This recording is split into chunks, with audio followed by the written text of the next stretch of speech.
welcome back to the Adorable Knits Knitting Podcast. My name is Dorothy. I'm the face and designer behind Adorable Knits.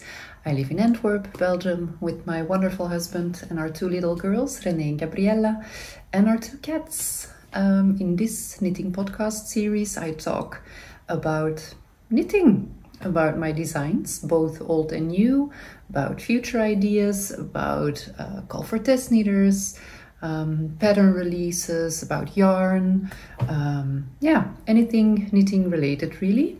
So if you don't want to miss out on anything, you're very welcome to subscribe to my channel.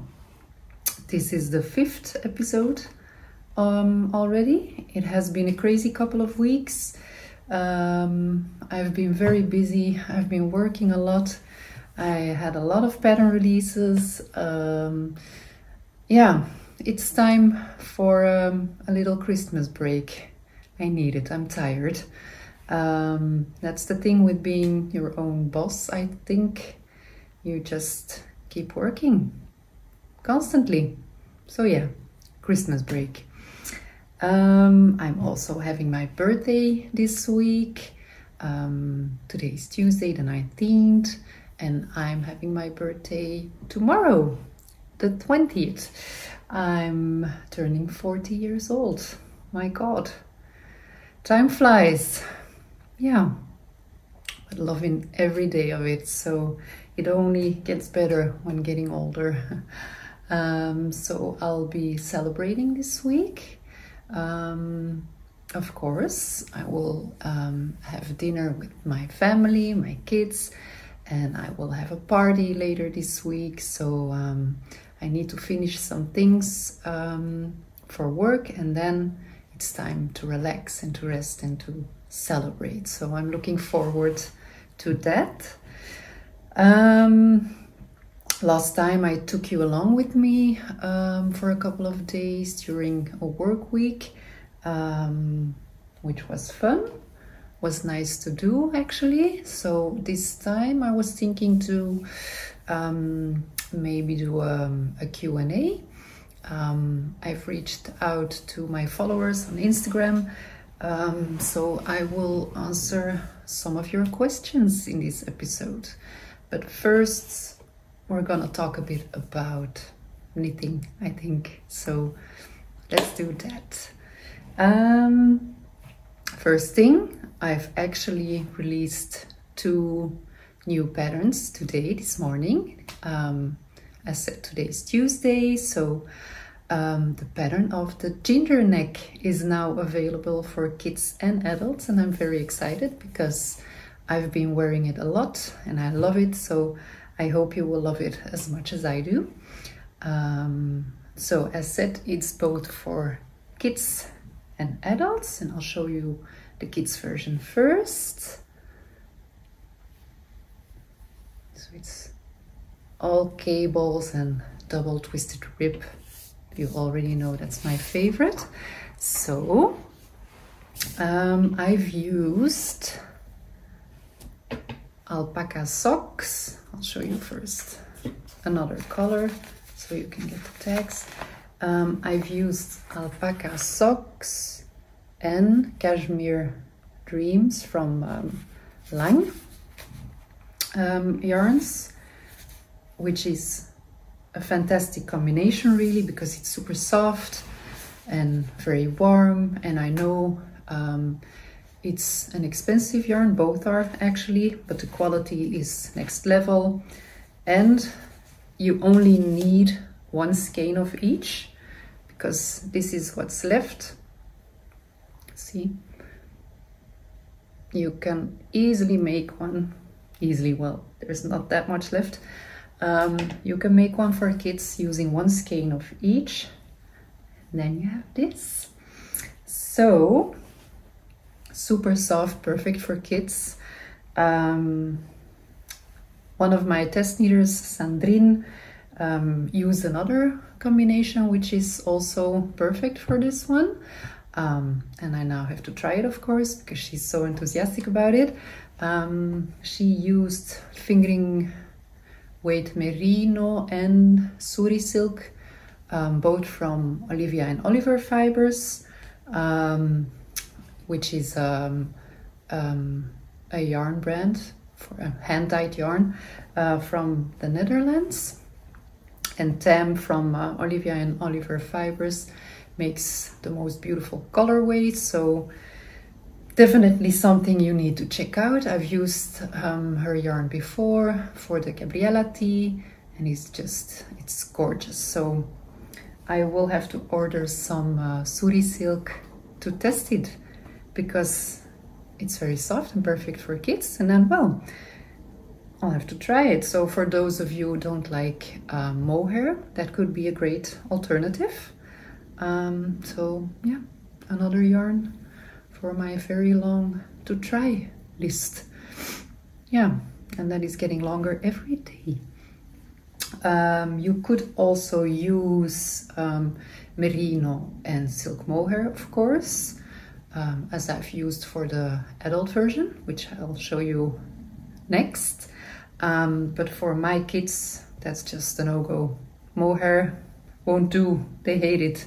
It's too itchy, so that's why I went for the cashmere trims and the alpaca socks, which is fantastic. So that's the junior version. I'll maybe talk first about the construction, and then I'll show you the one for adults, because I've shown that already in the previous episodes. So you start at the back, where you use an Italian cast on, then work some setup rows, and then continue in double twisted rib, and then you just start working the cable pattern. And as you can see, at the sides you work increases at both sides to make a new cable, and then when you get to the top of the back panel, you need to bind off some stitches in the center, and then you work both shoulders separately to then join them again at the front, after working increases to shape the neck. And then you, in the same way as at the back, you make decreases at the sides.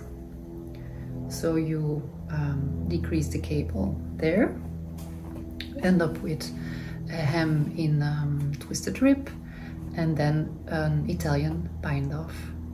And then you pick up stitches for the neck, work the neck in the round in double twisted rib, fold it double, and then attach it. You knit it together with the pickup edge. So nothing too difficult, or maybe a bit, but that's fun.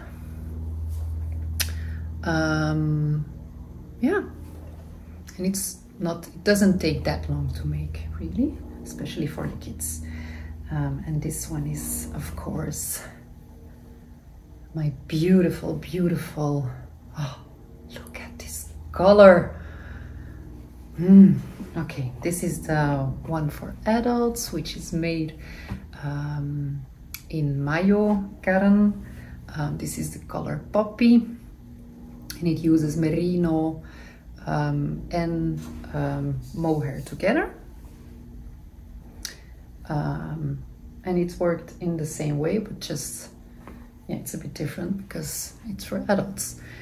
This comes in 2 sizes. The junior version is just the 1 size. I actually thought that this color wasn't for me, but I was so wrong. It's perfect. Look, I think I need a sweater in it now. It's so beautiful. Yes, and of course, as I've shown you before, you can make the perfect winter set. So the hat comes in a couple of sizes, also for kids and for adults. So look, come on, this is perfect. now available.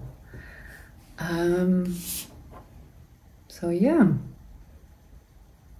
the yarn, I've used this for a couple of designs of mine because I really love this yarn brand.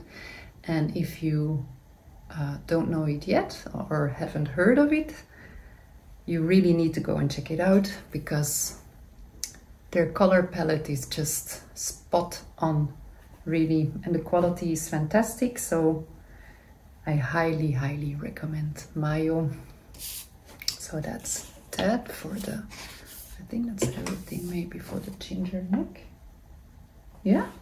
So now available in my webshop and on Ravelry, in English and in Dutch. I don't know, maybe I'll make some other, or I'll translate it to other languages. I don't know yet. It depends a bit on how successful this pattern is, really. That's the reality. So that's that. And then I've also been working on tutorials, which I have been uploading to YouTube for the last couple of weeks. So my plan is to make a tutorial for every technique I use in every pattern I make. So that's a lot of work, and it will take some time, but I'm working on it. So I've started making tutorials for the ginger neck. So I already have a tutorial in which I show you how to pick up the stitches for the neck and how to close the neck. So those two are in it. And then there's also a tutorial for the Italian bind off. Yeah, I think so. So those are already online and in the pattern. And I'm planning to make a separate page on my website with all the tutorials. So work in progress. And then I'm doing the same for the MILA sweater. Look, my second sample is finally finished. So this one was the first, the MILA Junior. This one was the first in the beautiful Tweed Supreme, also from Mayo. And this one is the second one, and it's the longer version with splits on the side. So this one is 12 year, which is for my eldest daughter because she likes her sweaters long now. And I've already made I've uploaded 2 tutorials. One for the Rook cast off in the round, and one for the Rook cast off back and forth. So that's already online. And then I will add a tutorial which shows you how to pick up stitches for the neck and how to work the bind off for the neck. So I will try to upload the tutorials for the neck later this week, and of course it's shown for the junior version, but the technique is exactly the same for the adult version. So yeah, I kind of like making them, so that's good. It just takes a lot of time, and I also have to make a sample, which again takes a lot of time. But for this one, I had a lot of help because Sophie, one of my test knitters, and now maybe more even a sample knitter, made this one almost entirely.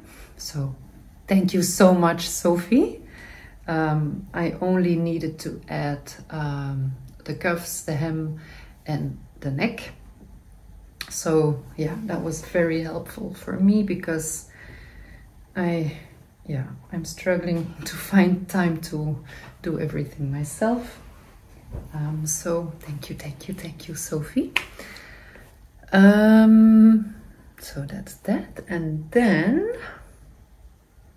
I'm working on the ginger shawl. By the way, I'm wearing my, I call this one my Snow White ginger.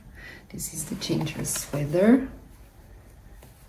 This is probably my favorite winter knit, although MILA, I have been living in MILA the last couple of weeks, to be honest, because that's just the best sweater for the winter, really. But this one is just, I love it so much. This one is made in Malulite.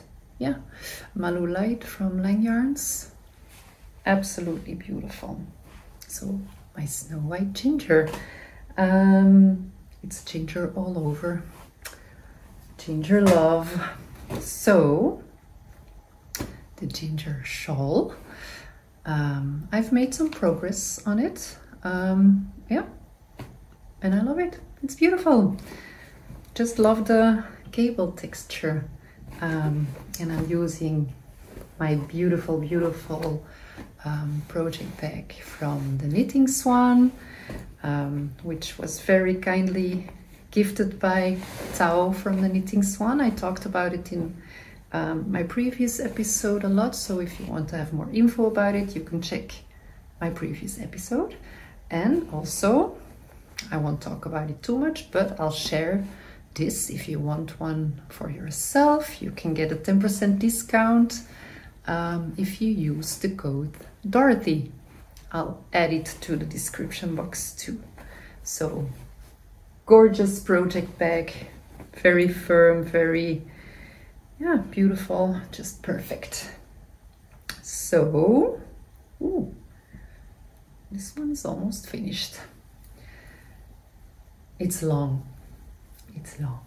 Look, keeps on coming. Oh, so I already like all the details. So I'm almost halfway. So it's a classic triangle shape kind of thing. Yeah. And it matches. Whoops. It matches my head. So another matching set. About this one. So I'm not a shawl person, actually. I mean, I wear scarves and shawls every single day. I can't go out without them, especially in the winter. In the summer, it's not necessary. But during the winter, I always have a shawl or a scarf, preferably a big one. But I really dislike making them because I get bored. That's it. I get bored. But with this one, not so much. It's a lot of work because this is already, I think, more than 1 meter long. But I don't know, maybe it's because of the increases and the cables, it keeps me going. It keeps being interesting and it keeps me wanting to see, how do you say it? I just want to see it grow. That's it. Cable per cable. So I'm almost halfway and then I will start decreasing at the same rate. So I think, I don't know, maybe that can go a bit faster. I just had so much to do the last couple of weeks that I didn't find the time to really work on it. So I'm hoping I can do a lot of work on it during my Christmas break, and I know I've said I will take some time off during the Christmas break, but that doesn't mean no knitting, because that would be crazy. I'm gonna knit every day, perhaps every day on a ginger shawl. I don't know, maybe something new, we'll see. So I'm using, again, I'm sorry, it's a lot of the same because there's a lot of love for this brand. So I'm using Mayo again. This is mohair in the color vanilla, and this is the color hazel.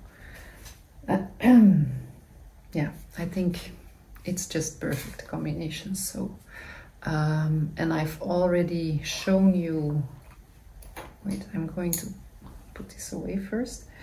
I've already shown you the yarn for the second sample, but I'll show you again because it's my favorite color in the whole world. Oh, look, so pretty. This is the color, have you seen it? Okay, voila. This is the color anemone, lilac in my opinion, but an anemone is a better word. And I can't wait to get started with it because it's so beautiful. I think I need a sweater in this one too, or a hat. Yeah, maybe a hat too. I don't know. First, the ginger shawl. If I can get it finished during my Christmas break, I will start writing the pattern for it immediately after, and then I hope to launch the test knit, yeah, in January somewhere. So work in progress, coming soon. Anything else? Yeah, I showed you my first mitten. Is it here? I don't know where I've put it. I don't know. I've lost it. Did I lose it? Ah, no. So, nope, that's not it. This one. I showed you my first attempt. Still beautiful though. For a mitten, my first ever mitten. As you can see, there's still no thumb, so I didn't work on it at all because I had too much other things to do. But I did manage to buy some yarn for a couple of mitten ideas. So I had some leftover teddy there from Gepard Garn from my Palissandro Totebag, and I thought it might be fun to use it for mittens for my kids, because my youngest daughter Gabriella, she's been asking for fingerless mittens with like a, how do you call it, a flap that you can put over it and then attach it with, I don't know, a button or something. So I thought, yeah, maybe that could be fun. And first I thought of using the leftover teddy deer together with leftover woollia, because, sorry, my box is here. This is actually her favorite color, and and then I made a swatch. But I don't know, I think the Christmas vibe is a bit too big maybe for this one. I want something different. This is not what I had in mind, although she likes it, but I'm looking for something else. And then I went to Willy Wonka, which is my favorite local yarn shop, and they have so much yarn, a lot of different yarn brands too, so it really is yeah, the perfect shop to look for yarn. So I bought a couple of things. I'm just going to take my box here. Yeah, that's better. And then I saw this. Ooh.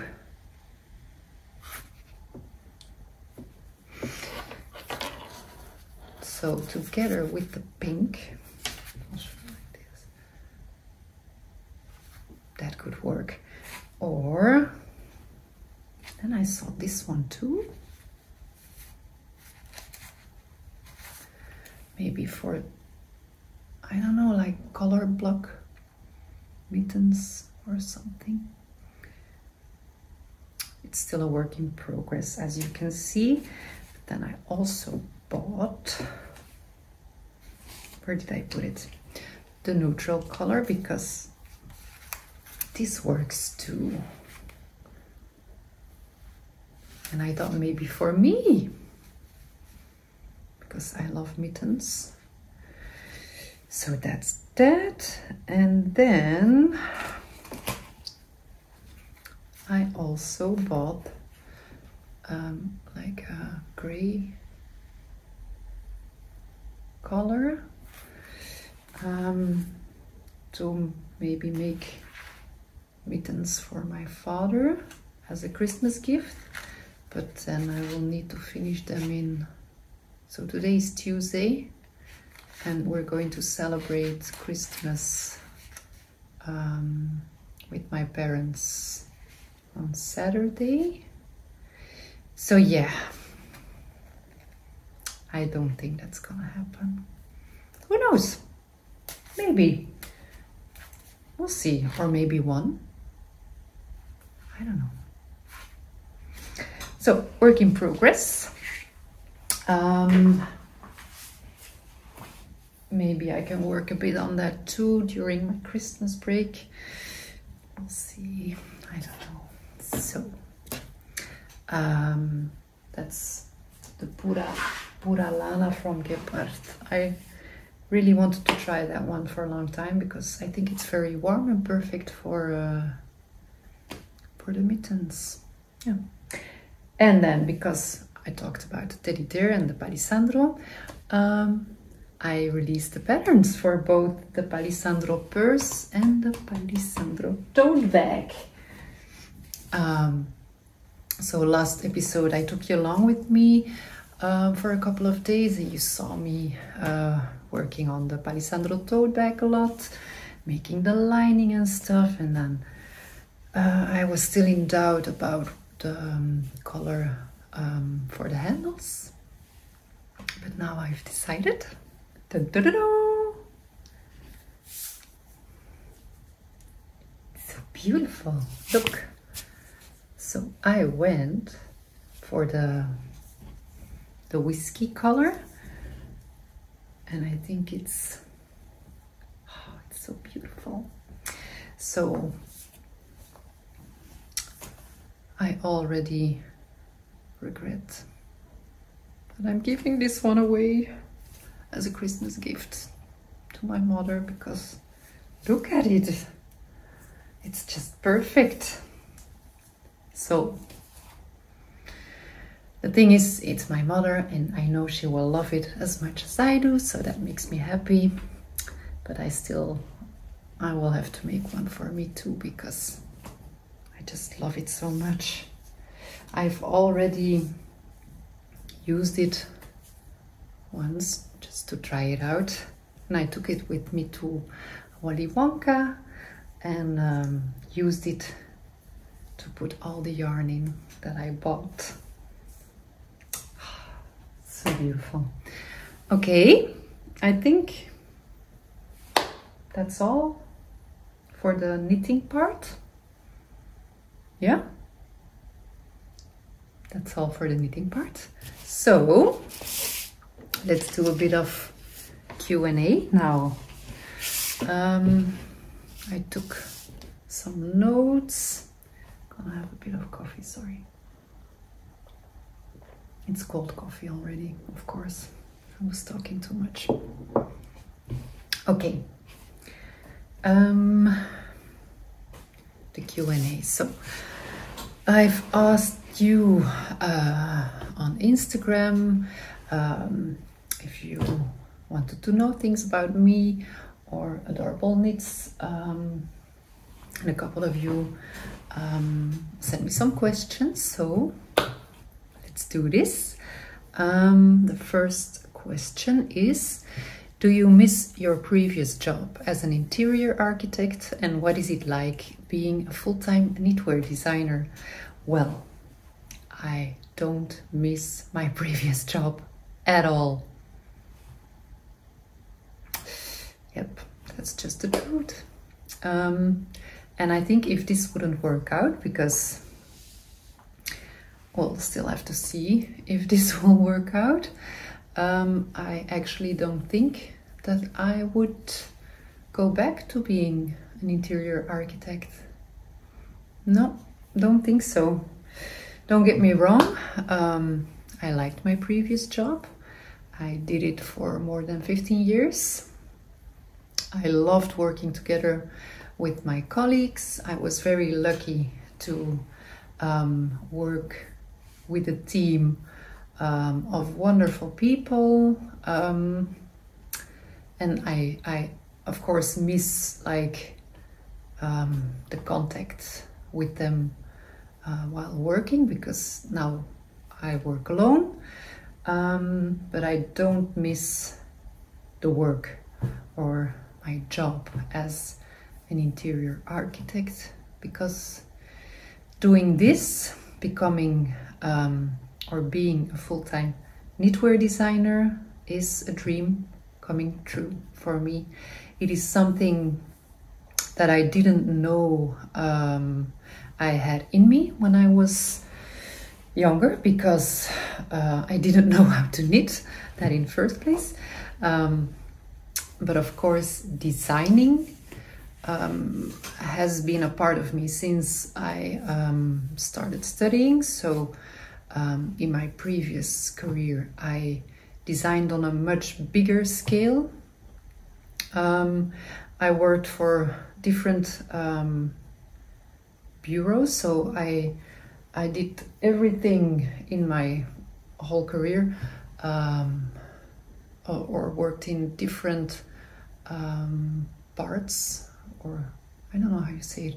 I did like high-end interior design, but I also did offices, and then in my last job I worked for 10 years, and we were specialized in healthcare and hospitals and offices, so I did a lot of very, very big projects, and the designing part is like just teeny tiny part of the job. It's the most fun part, but it's not that big if you see what you have to do. And now I'm kind of making my own little creative space or world, I guess, and it's all me. Every little detail comes from my own creative brain and is made with my own two hands. So that's just completely different, and it's, for me, it's just a lot more value. It has a lot more value. How do you say it? So I can't even begin to explain how it makes me feel that people from all over the world want to make something that I designed using my brain and my two hands. So it's so crazy. So that gives me a lot of positive energy, of course. Yeah. On the other hand, because it's all me, it's a one-woman show, I have to do everything. That also means that if it doesn't go well, or if I'm not selling many patterns, or because you know the selling patterns part comes with ups and downs, so you have good days and you have bad days, and that gives a lot of stress, of course. Or if social media lets you down because a new type of algorithm, or you don't get a response you hoped for on a post, or a new idea, or whatever, you very quickly start doubting yourself, and you can get into a negative spiral, at least for me. So I think a lot of designers actually have something that's called the imposter syndrome. I don't know if you've heard about it. I do too. And well, it's a pain in the ass, really. Don't have any other words for it. And of course, it's complete bullshit, the imposter syndrome. But at days that you're like in a negative spiral, the idea comes into your head that you're an imposter, and why are you doing this, and well, just negative thoughts, really. So that comes with it too. And then I actually try to protect myself a bit from thoughts like that by not scrolling too much on social media. I do it like 2 minutes, just my feed, see what happens. The thing I do on social media is the thing I think is important, or how I use it. I share, of course, I share my ideas and my designs, and I interact with my followers. So if someone reacts on things I've shared, I will always respond, or I chat with my knitting friends on Instagram, and that is something I take time, or I take the time to invest in. So for me that's important, but that's it. I don't use it to scroll and to see what other designers are doing for more than, like I said, 2 minutes, 5 minutes, because then you can really start getting doubts about a lot of things, and that's just wasted energy, I think. So if I look at anything, it's most of the time it's like cat videos or panda videos, because there are a lot of funny, stupid panda videos, things that make me laugh, really. That's it. So yeah, that was a long answer, and a serious one too. My God. So next question. When designing, do you start with the yarn and then create something specifically for that yarn, or is it the other way around? How do you start with a new design? Well, that actually depends. It can go both ways. I can see or feel a yarn and get inspired and get bombarded with new ideas. Or it could happen that I have an idea and then I will look for the perfect yarn. I don't really have like a certain way of designing it all, just it comes. It happens. So a lot of times it's when I'm lying in bed awake, because I suffer from insomnia sometimes, and then my creative brain starts going bananas, and then yeah, I can't stop thinking about new ideas, and I'm thinking, oh, I should try that, or oh, maybe those two yarns together, and then I'm looking for new textures, or I have like a couple of books with a lot of stitches which I can just go through and get inspired and mix things, and yeah, it's just the creative vibes. Yeah. And it always starts with swatching. I make a lot of swatches and I love swatching. I know there are different opinions about swatching, but for a designer, there's no other way. You have to swatch. And if you're really lucky, like really lucky, you can have like the jackpot swatch, which means that your first swatch is spot on, and that doesn't happen that often. Maybe with the ginger. With this one, I think I made like 2, maybe 3 swatches at most, so that's almost jackpot swatch like. So yeah, and sometimes you just have to make a lot of swatches, and sometimes it doesn't work. So that's that. But then when you have the swatch and the yarn, yeah, you block the swatch, of course, and then you start making all the calculations, and you can start making a first sample, and then the process continues. So yeah, I think that's it. Yeah. Next question. What is it like making patterns of other designers as a designer? Well, it's like a little vacation for the brain. Yeah, that's it.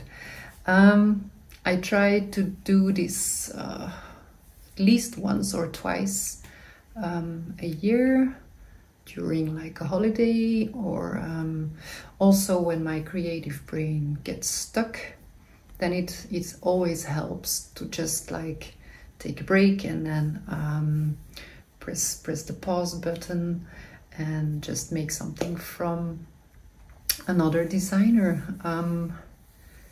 And I have a very long list of designs that I want to make from other designers, but just don't have the time. So yeah, that's what I try to do. And most of the time when I'm actually working on the design from another designer, it doesn't take long for my creative brain to start working again, and then yeah, I'm lost again in my own creative world.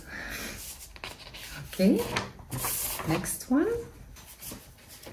How did you learn how to make and grade patterns, and how does this work? Well, the grading, oh, that was very hard in the beginning. A lot of trial and error. Oh my god. And it still is hard sometimes, especially with textured patterns, or when you have a certain stitch repeat. It can get very difficult to make it work for all the different sizes, but also when it works, it's it gives you a lot of energy and positive energy. I can't think of the correct word, it doesn't matter. Anyway, I've gotten more confident grading my patterns, especially this last year, because since I decided to go full-time in this knitwear designing adventure, I actually finally made the time to make my Excel, because I work in Excel, make my Excel sheet just how I want it to be. So that has been very helpful to make everything more efficient. Yeah, so I put a lot of info I found during these last couple of years in it, so it's like a mix of different sources and books, and I did like an online course, I think from Sister Mountain. I would have to check. I think Sister Mountain, in which you will learn how to grade and write a pattern and things. So I specifically used the grading part from that course because it's very structured, and you learn how to use the Excel sheets more professionally, I guess. So that helped me a lot. And now I'm planning to do a little maintenance on my older patterns, but that will take some time, of course, and we need to find some extra time, like always. But yeah, so the grading, it's hard in the beginning, but you gradually grow into it and learn to be more confident in what you do, and how to use the right tools and measurements and everything. So yeah, that's that. Where do you find your inspiration for your designs? Well, that's a short one. Everywhere. That's it. It can be everything, everywhere. Yeah. Tell us more about all the ginger beauties to come. Ginger love. Well, I'm working on the ginger shawl, so that will be the first one. And then I will also work on the ginger slipover. And I will definitely work on a ginger cardigan. But that's for next year, I think. So yeah, that's coming too. I would love to hear about your creative process, pros, cons, and all in between. Well, it's pure chaos. No, it really can be a bit chaotic at times. My creative brain never stops. So when I'm knitting, I'm also working on future ideas in my head. Really constantly, actually, yeah. So the fun part is when you have a new idea and you want to get started immediately, and then I'm looking for the perfect yarn, and then I'm making swatches, and then, or maybe before I can decide which yarn or which color, and I get stressed because I never can decide. I have, how do you say it? Stress of choosing. And then you start swatching and make the calculations, and then you get the best feeling ever when everything works, you know, when your idea gets worked out in the swatch and then in the sample, and everything just looks perfect. And then that's the best feeling, of course, but that kind of goes both ways, because on other times it doesn't work out, and you have to make a gazillion swatches and samples and whatever. Yeah, I'm talking about Gloria. So I've learned to trust the process and to trust my gut feeling. If it's not feeling good to me, then it's not working, and then I have to put it aside for a bit, or as I say, then we are on a little break, and then work on something else, because I don't know, it needs a bit of time to grow then, and then you get inspired again, and then you can start working on it again. So another issue I have is I always try to make 2 samples or more, and that first sample, that is something that flies off your needles, because it's a new design, and then you're like in a good place and you want to see how it grows and how it works, and that's always so much fun to make. And then the second sample, that's the one where I need to check things and see if everything works out the way I want. And that just takes a lot of time for me to knit, because yeah, I get bored making the same thing, while at the same time I really want to see if it works.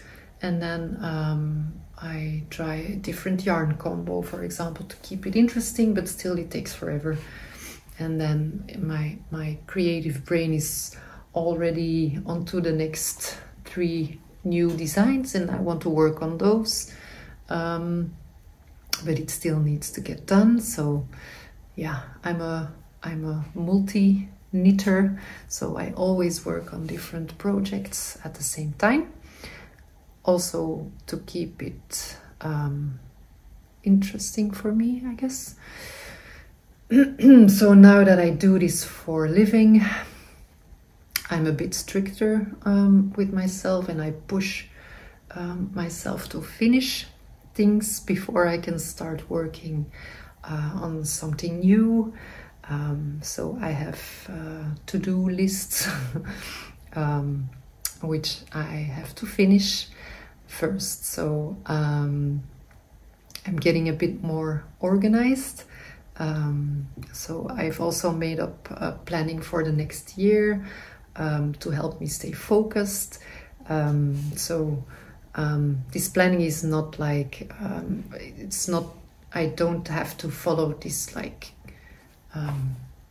strictly, but and it can evolve, and I still have time to make spontaneous designs, because those are actually the most fun. If something comes in your head and you can make it and it works, and out of nothing, that's the best, because now I already have, I know my plans for the next year and the designs I will work on the next year. So like the Gloria V sweater, Gabriella top is one of them.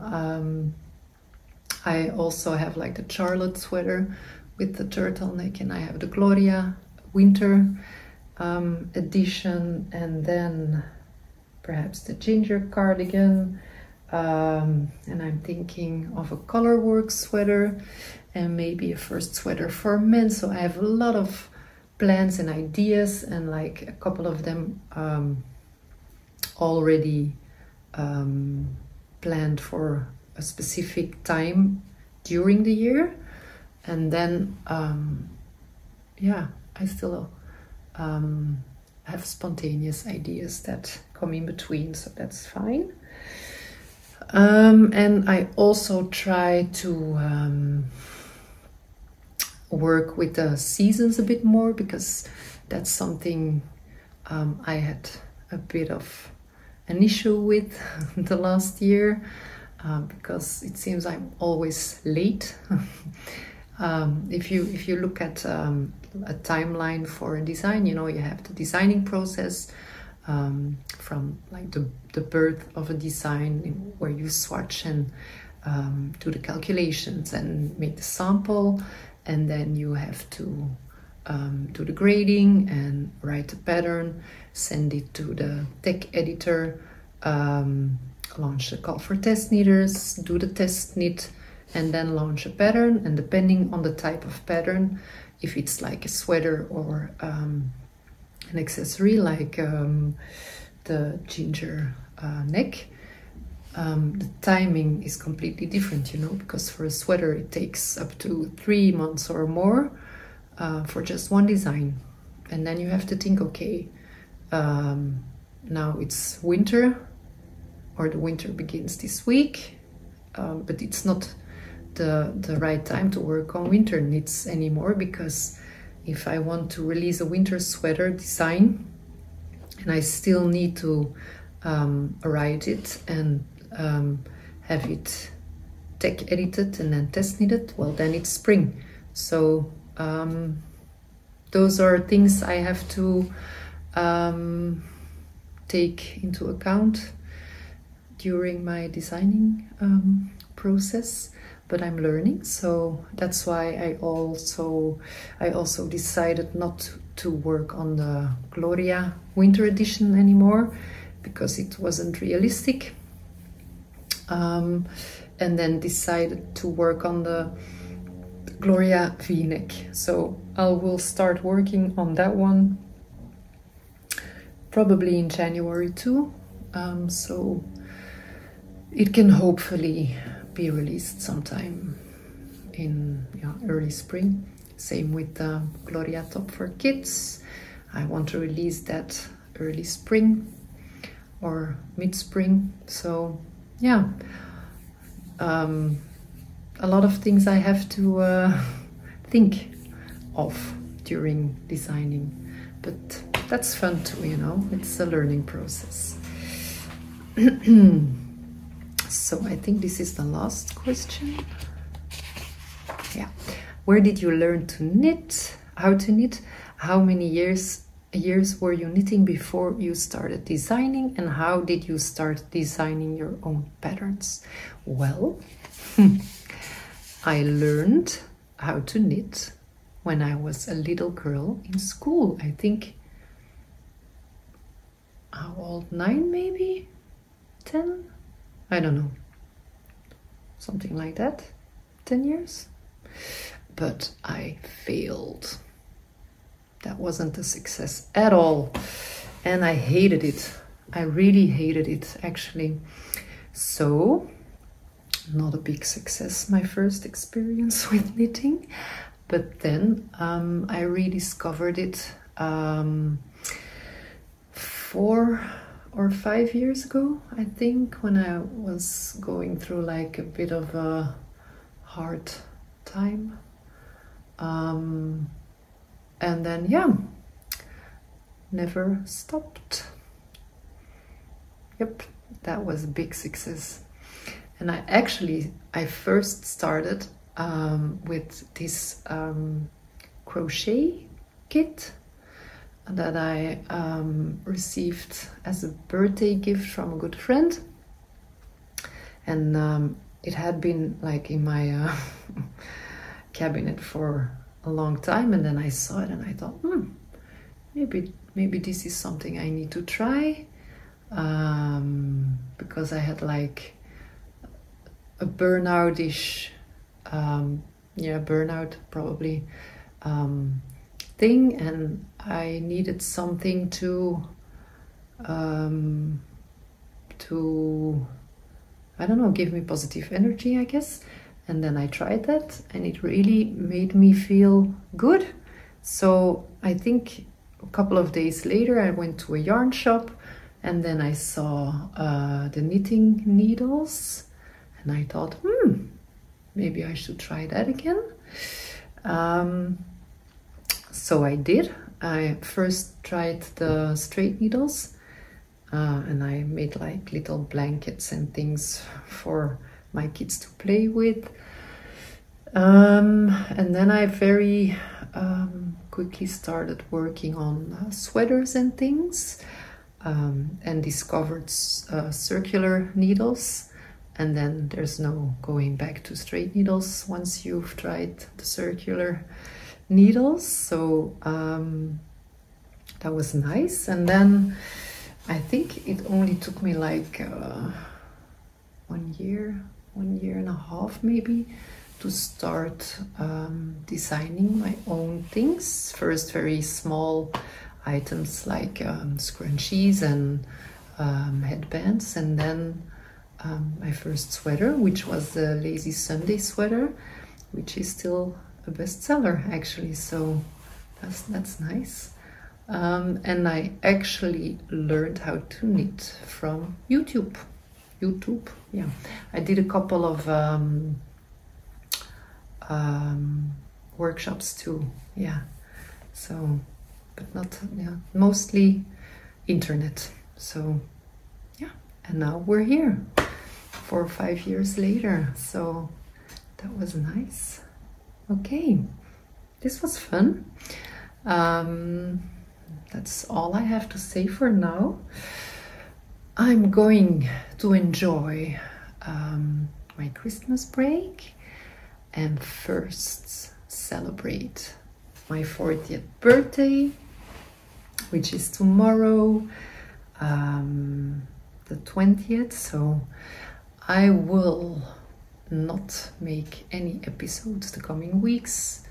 I will get back to you early January, I think. So yeah, I hope you enjoyed this episode. If you did, please like it and subscribe to my channel. That would be fantastic. And I wish you all the best. I wish you a Merry Christmas and Happy New Year. On to the next year. So yeah, bye.